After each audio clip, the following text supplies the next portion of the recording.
What's up, everybody? Welcome to Podcast Now. I'm Alex, and I'm joined by Degenerate Jay. And I just want to quickly, start off by saying, firstly, Jay, thank you so much for appearing here. I know this was a crossover I wanted to happen for a very long time. I know a lot of people, probably in both our audiences, that wanted it as well. So thank you for joining me here. Hey man, this is the Avengers Endgame of YouTube. So we're here finally. We're facing off, and we just got to find a Thanos. Exactly. So we're gonna do a pretty cool thing, honestly, or at least we think it is. So we're gonna do kind of like a two-part event. We're gonna both be talking basically about DLC for Gotham Knights. So we talked about Gotham Knights before, both on Jay's channel, on my channel. We talked a lot about different aspects. We want to have in this video a general discussion. Talk about is the DLC gonna be free, paid, how long? All that. We're gonna talk about kind of like three main pillars to it. But we're just gonna bounce off ideas, and then in Jay's video later on, I think it's going to go up tomorrow on his channel, we're going to go a little bit more specific and do something different. So a really cool thing we're planning. So Jay, I'm going to throw it over to you to start this. Now, we're talking about DLC here. I think we should first start off because they've made it very clear this is not a game as a service, right? We're not going to have to go through that. Sometimes that works, by the way. I have nothing necessarily against that. Sometimes it does good, sometimes it does bad. But with this game, we know they're making a second game, Warner Bros. Montreal. How long do you even think something like this would go on? Do you see this lasting months? Do you see it being like an Avengers thing where they say 2 years? How long do you think, even just to start off, how long do you think they'd even support a game like this? I think a big answer to that question is going to be how responsive players are to it. But it seems to me like this is not a games as a service in terms of what they're calling it, but elements of it definitely seem to be aimed that direction. I mean, with the multiple characters and all this stuff, I mean, you could call it's such a difficult term to even throw on there because, I mean, if we look at a lot of games, right, even single player games, there's elements of games of as a service in them. Even Batman Arkham Knight, there was elements of games as a service as they would release all these tiny little DLC updates over time, and they were almost microtransaction level of payments. I mean, a couple bucks for a skin here or there, a couple bucks for a racetrack, and that's kind of Rocksteady's take on that a little bit. And obviously that might be more the Suicide Squad direction. But in terms of Gotham Knights, I would assume that WB will take a little bit of lead from that. So my answer is I would kind of expect both sides of this coin to be fulfilled a little bit. I'm not sure on that, but I would expect we'll get some good faith free DLCs. We see that a lot of times in these Batman-ish games where it's like, hey, here's a free costume. But I would also expect, $2 for this thing or that thing. The time period they would support it for, though, is what's interesting to me because we haven't really heard anything about that. And it depends, how are people going to respond to this? Like you said, there's been sort of a 50-50, like a 50%, ooh, I'm really excited, I get to play as the Bat family, and 50%, where's Batman? I don't really care about this. Yep. Yeah, I agree. And it's tough, and how you said too, there's going to be eyes on this game that are a little bit different, I think, than what we've seen on like the Arkham games, and even when they made Arkham Origins, because now I do agree. I think they're saying no games as a service, even though you look at Avengers and you say, well, you can already see some similarities, and not every game is Avengers, and Avengers isn't copying every game, but you already see similarities, and it's like, well, if they start doing DLC characters, then it's like, okay, well then now you are kind of more in that boat. And I think with Avengers coming out, you're going to have a lot of people looking at this game and saying, all right, well, you're already similar, and now you're going to do something even more similar. That are we okay to say that these two are that much alike? And we'll have to see what they say. And I want to get your kind of take on this because I've said this in past videos. What I find a little alarming about how they've talked about it is, Avengers, when that game was first getting announced, they said that game was trying to do something brand new, kind of a game in its own genre. We heard Rocksteady even say same thing about Suicide Squad, that this game is going to be basically their take on that kind of gaming, but they're going to do like their brand new thing. Warner Bros. Montreal literally admitted that this game is your classic, right, third-person brawler. They literally said, like, look to the other games that are like that. That's what we're doing. So they're not even, and by the way, I'm not saying that's a negative thing. All I'm saying is they've literally said in countless interviews that, like, their game is kind of something we've already seen before. You know what I mean? Like the style of it. So I wonder if DLC kind of follows it. My answer would be Yeah, I think they have to have a plan, right? They probably are saying, okay, we can do this thing for 3, 4, 5, 6 months, however long. Maybe we can do longer if people, like you said, if people are receptive to it. I think, like you said too, with costumes, everybody was saying like the Robert Pattinson bat suit. That'll be tough if Batman isn't in the game. But like you said, things that are more like faithful kind of things that'll make people, I think, just a little bit happier, more on their side. I think those are all but guaranteed. But I could see them supporting this for a little bit, not too long. I really don't see this being a year and a half. I've covered like Predator Hunting Grounds. I've said the same thing there. Like, this is not a game that I'm expecting to have constant, every month DLC for like a year. That's just not the kind of company. And honestly, I don't think that's what Warner Bros. Montreal is. So we've said paid or free. Now let me ask you this: what kind of DLC? So we've gotten, like you said in the past, we've gotten different things with like Riddler kind of content. We've gotten suits. We've gotten mission, kind of like I would say even like side quest kind of packs, which actually would fit a game like this because they're going in that way. So what kind of DLC now do you think they would include with this? Including, we can talk about characters too. I think you would need free end game updates first off, because you're probably going to see something paid, right? Eventually, a paid quest line or a paid, hey, this adds 10 hours of gameplay onto the game. You see this with games like Destiny, Destiny Forsaken, Destiny the Taken King, all these different things in different Destiny games. And that's often how a lot of these games are kept alive. And it's weird because a game like Destiny, a lot of people wouldn't call it a games as a service, but it definitely is. And that's kind of why I said too that I think these companies pick their words carefully. I don't think anything wants to call itself a games as a service because there's a stigma with it.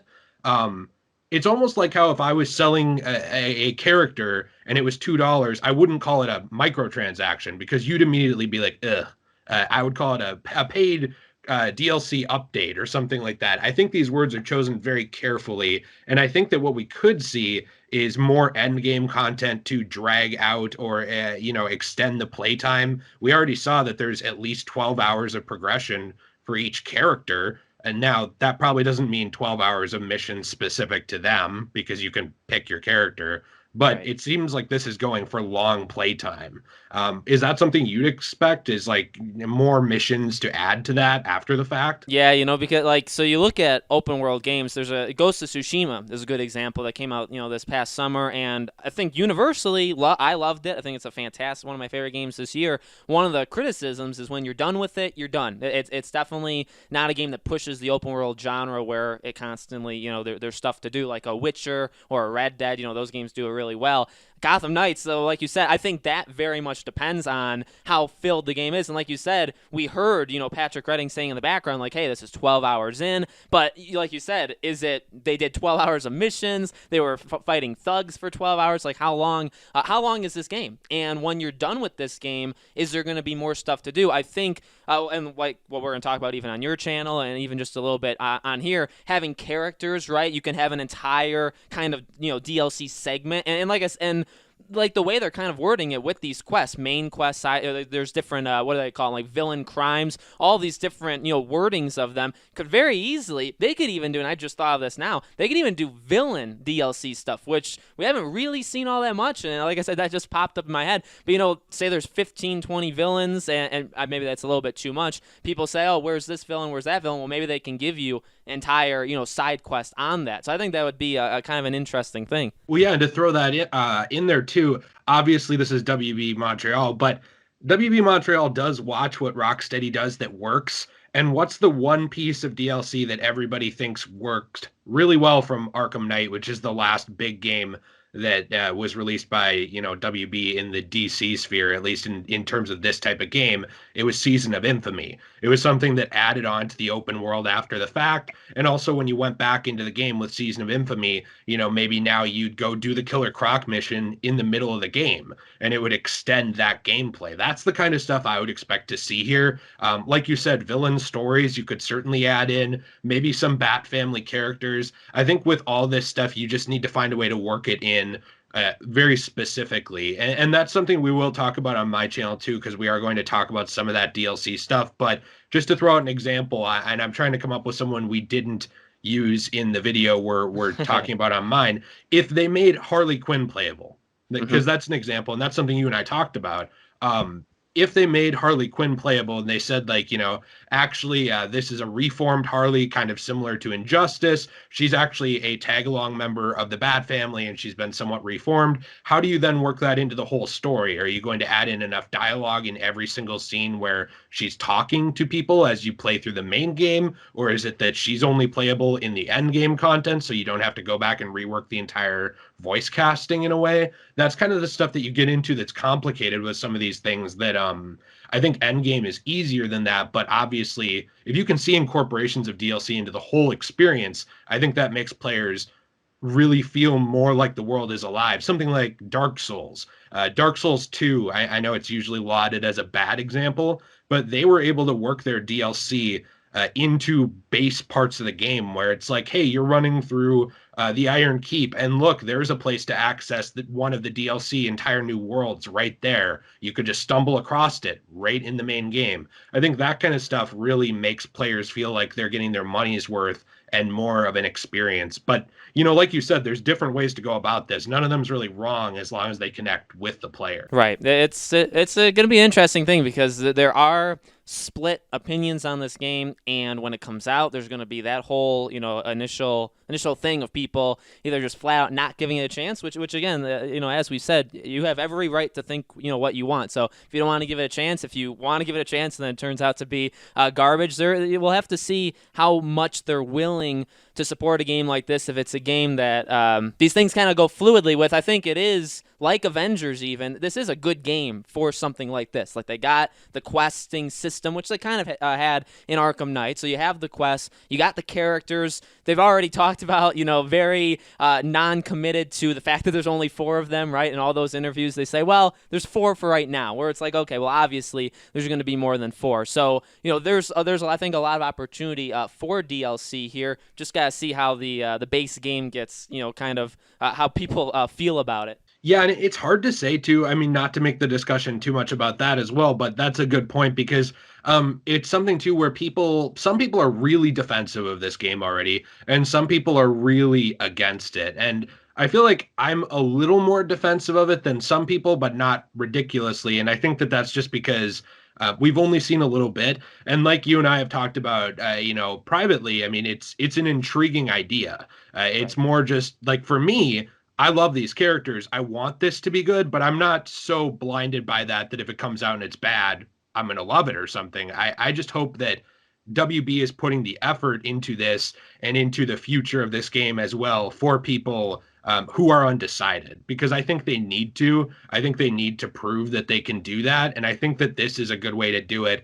And nickel and diming the entire experience would definitely not be the way to do it, because I think that would just alienate those undecided players or players who aren't on board more. It would give them a reason to not care. Yep. Well, one final thing to that they just brought up a good point. This isn't Monolith. They're different developer studios in general, but they're all Warner Bros. And the last game, Rocksteady's been gone since Night. These guys have been gone since Origins.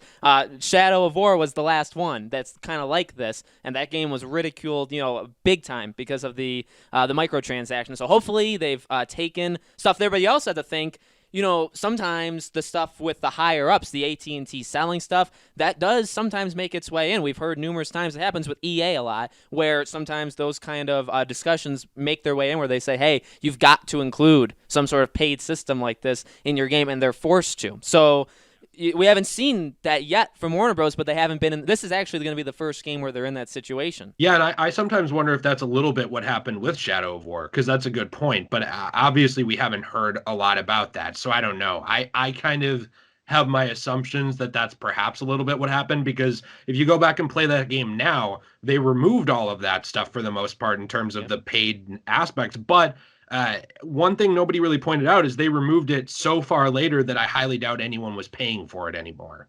So it kind of came off as a good publicity move, but I think it would be a really good publicity move to just not go that direction in the first place with this game and show that WB, cares about the players, because that's what all the players are looking for. And I think that they have a lot to prove too after Origins. I don't think I've talked to you much about it, but I love Arkham Origins, but it is rife with its problems. And this is their chance to say, hey, look at us.